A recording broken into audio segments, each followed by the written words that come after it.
Langit malam bagaikan kanvas hitam, dihiasi bintang-bintang yang redup dan samar-samar.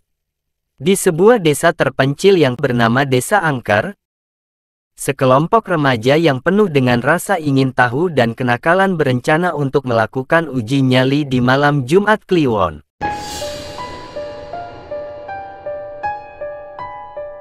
Desa Angker terkenal dengan cerita-cerita horor tentang hantu dan makhluk gaib, dan para remaja ini ingin membuktikan keberanian mereka dengan menjelajahi desa yang telah lama ditinggalkan itu. Kelompok remaja ini terdiri dari 5 orang: Rian, sang pemimpin yang pemberani; Dinda, gadis pendiam yang selalu ketakutan; Budi, pemuda yang suka bercanda; Rani, gadis yang memiliki firasat kuat; dan Andi, pemuda yang rasional dan logis. Pada malam yang mencekam, mereka berangkat menuju Desa Angker dengan membawa senter dan kamera. Suasana desa yang sunyi dan gelap menyelimuti mereka, diiringi dengan suara angin yang menderu dan dedaunan kering yang berbisik. Saat mereka memasuki desa, suasana semakin mencekam. Rumah-rumah yang terbengkalai dan hancur tampak seperti monster yang siap menerkam. Sesekali, mereka mendengar suara aneh seperti tangisan wanita atau gertakan gigi. Rian, dengan keberaniannya memimpin kelompoknya untuk menjelajahi desa. Mereka memasuki sebuah rumah tua yang konon merupakan tempat favorit para hantu. Di dalam rumah, mereka menemukan berbagai benda antik dan foto-foto lama yang sudah berjamur. Tiba-tiba, Rani merasakan hawa dingin yang menusuk dan firasat buruk. Dia menyuruh teman-temannya untuk segera keluar dari rumah itu. Namun, sebelum mereka sempat keluar, pintu rumah terbanting dengan keras, mengunci mereka di dalam. Ketakutan melanda para remaja itu. Mereka mencoba mendobrak pintu, tetapi sia-sia. Teriakan mereka tidak didengar oleh siapapun. Dalam kepanikan, mereka mencari jalan keluar lain. Di sebuah ruangan yang gelap, mereka menemukan sebuah tangga yang mengarah ke atas. Dengan ragu-ragu, mereka menaiki tangga itu. Di atas, mereka menemukan sebuah ruangan luas dengan banyak jendela. Saat mereka membuka jendela, mereka melihat pemandangan yang mengerikan.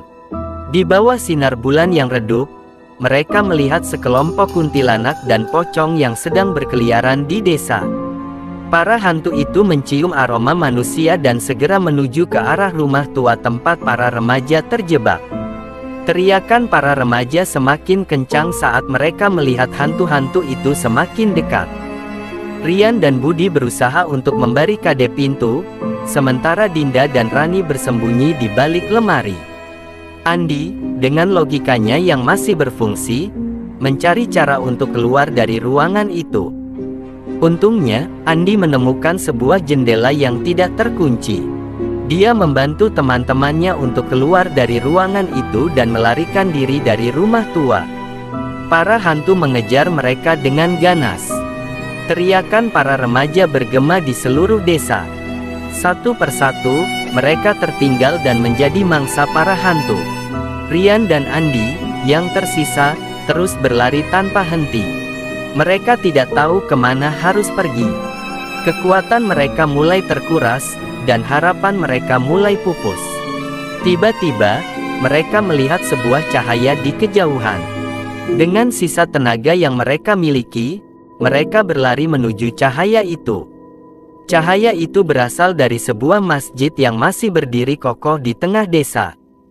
Rian dan Andi berlari ke dalam masjid dan menutup pintunya rapat-rapat.